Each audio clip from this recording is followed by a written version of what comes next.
I've always been kind of flexible, but not with this stretch.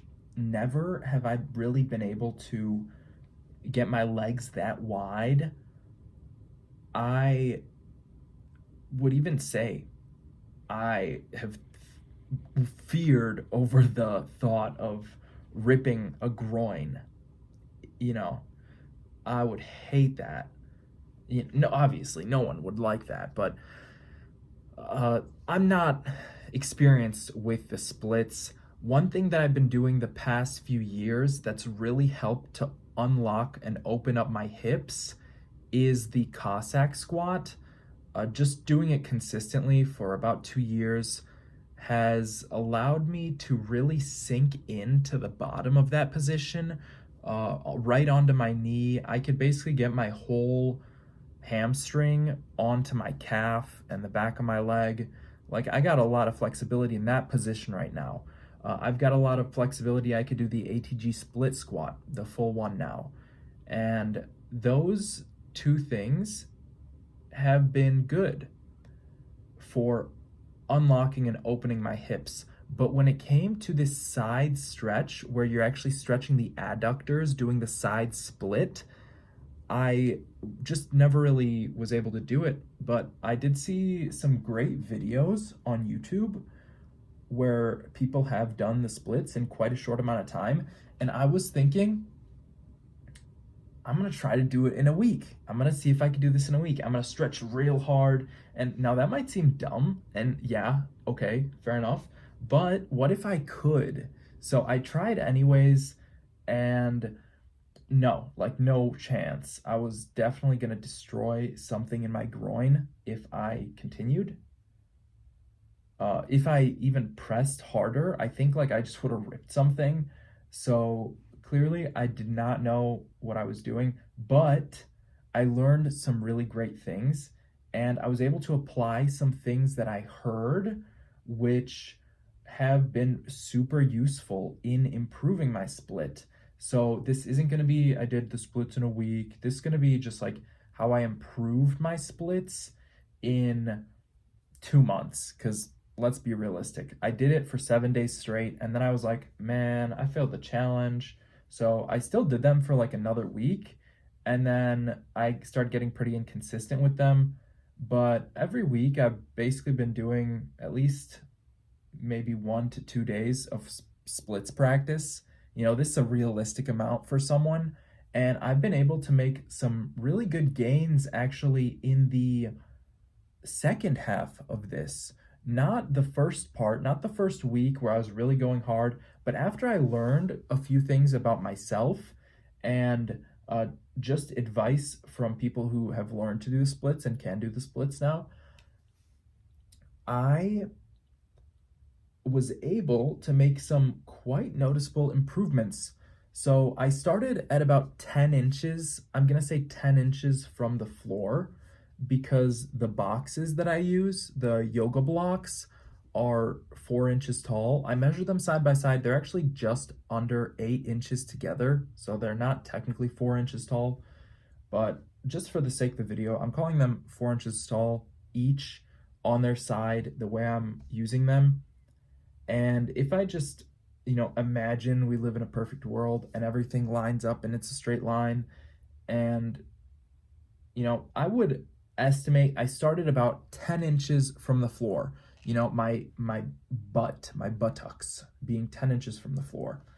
And that is pretty good, I think. Doing the Cossack squats, doing the ATG split squats really helped to get me to that point. I'm happy with where I started, first of all. I don't know, I think maybe people could make better gains if they started at a way less flexible spot. Maybe it'd be even harder for them. I couldn't tell you. You got to work on it for yourself and try it. But here are the things that I learned. So you do have to tilt your hips, uh, which basically means stick your tailbone up. I think of sticking my butt out kind of like an Instagram model, and that works to give your hip joint more room to maneuver. You could look up a diagram of the hip joint and it might make more sense. Basically, when you stick that tailbone up, you have more access to rotate out your leg just a little bit. So that's going to help people unlock flexibility. Another thing is to rotate the foot upwards onto the heel, which you probably may have seen me doing here in a few of these. And that is also supposed to stretch out like just the things in the general vicinity. The adductors are stretching here quite a bit. If you haven't stretched your adductors, this is going to be a really tough stretch at the start. But the adductors stretch. And then the other thing is that just the muscles in your thighs and your legs, they have to be accustomed to stretching a bit more. And you're actually pulling just as much as you're stretching and trying to push your legs open. You're also pulling them open with your hip flexors and your glutes. You have to think of your leg as sort of a hinge that you can open or kind of unlock. And here's, I did some crow pose, little flex. I learned the crow pose around this time, and I was just really happy about it. But yeah, this is just a little thing that's kind of related to the handstand. It's quite easy if you're beginning to do calisthenics. This is a great, fun little pose to do. As for, back to the splits, those are really the three main things, is pulling with your glutes and hip flexors, trying to pull your legs open. And another thing is pushing into the floor with your feet. And this just allows you to both contract the adductor when it's in a stretched position, when you push with your feet into the floor. And it also allows you to, contract the hip flexors at the same time. And this is where you can actually get quite strong. And I've seen a video with Juji Mufu and Movement by David, where they actually test out how much strength their adductors have in the splits position, and they're incredibly strong. The adductors are really strong leg muscle. If you train it, you can get really strong adductors, and you could actually be really strong in the splits. One thing Juji Mufu got really famous for is doing the splits with each foot on one chair, very far apart from each other, holding a weight, like over his head, holding a barbell. That's just like cool, because that's a crazy amount of adductor strength.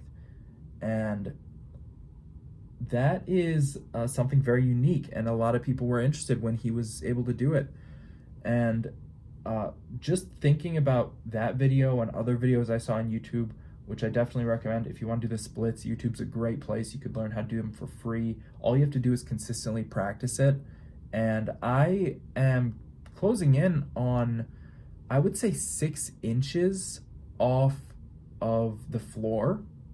If you just say everything's a straight line and, no, perspective isn't real, then since I'm halfway down on the top yoga block, and each yoga block is 4 inches tall, that means I'm 6 inches off the floor there, or at least under 6 inches, because in my opinion, I'm a little bit lower. So I'm closing in on 5 inches off the floor.